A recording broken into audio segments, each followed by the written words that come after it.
शहापूर तालुक्यातील वन जमिनीवर royal city जमीन विकासकाचा डल्ला. शहापूर वन विभागाचे अधिकारी कारवाई न करता पायघड्या घालून करतात बिल्डरची चाकरी.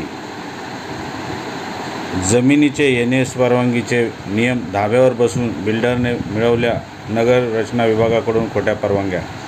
मुख्य वन संरक्षक ठाणे व नगर रचना विभाग ठाणे यांच्याकडून तक्रार करूनही होत नाही कारवाई.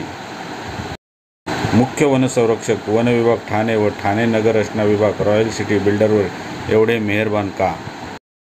शहापूर तालुक्यातील वन जमिनीवर रॉयल सिटी जमीन विकासकाचा डल्ला.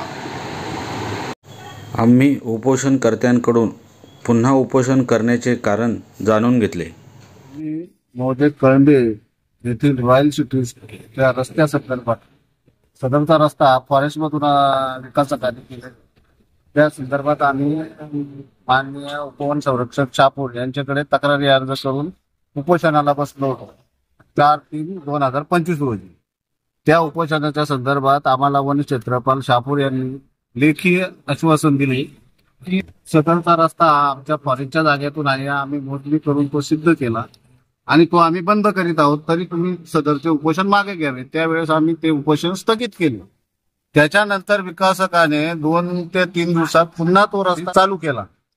मग जर फॉरेस्टने तो रस्ता त्याच्या जागेतून असल्याने बंद केला होता, तर मग खाजगी विकासकाने का तो पुन्हा चालू केला? यावरून असे सिद्ध होते की फॉरेस्ट डिपार्टमेंट खाजगी विकासक यांच्यामध्ये काहीतरी आर्थिक व्यवहार झालेला असावा. पुन्हा उपोषणाला बसण्याचे कारण असे आहे की आम्ही त्यांना 8-10 दिवसापूर्वी पत्र दिलं होतं की सदरचा रस्ता पुन्हा चालू आहे. त्यांनी पुन्हा आम्हाला तोंडी आश्वासन दिलं की आम्ही तो रस्ता जाऊन बंद करतो, परंतु आजपर्यंत कुठल्याही प्रकारची कारवाई त्या विकासकावर झालेली नाही. त्याच्यामुळे फॉरेस्टवाल्यांनी ते विकासकाला पाठीशी घालतात. याच्यामुळे आम्ही 19/5 आजपासून आमरण उपोषण सुरू केलेले आहे आणि त्या आमरण उपोषणात आमच्या प्रमुख मागण्या अशा राहणार आहे की रॉयल सिटी या खासगी विकासक फॉरेस्टच्या जागेपासून जो रस्ता केला आहे तो कायमस्वरूपी बंद करावा.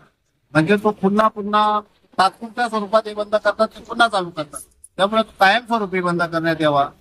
तसेच खासगी विकासकाने वन विभागाने परवानगी न देता आधीच रस्ता तयार केला आहे त्यावर फॉरेस्ट कायद्याअंतर्गत गुन्हा दाखल करावा आणि त्या विकासकाला जे अधिकारी पाठीशी घालतात त्यांच्यावर देखील शासकीय कारवाई व्हावी, ज्या आमच्या प्रमुख मागण्या आहेत.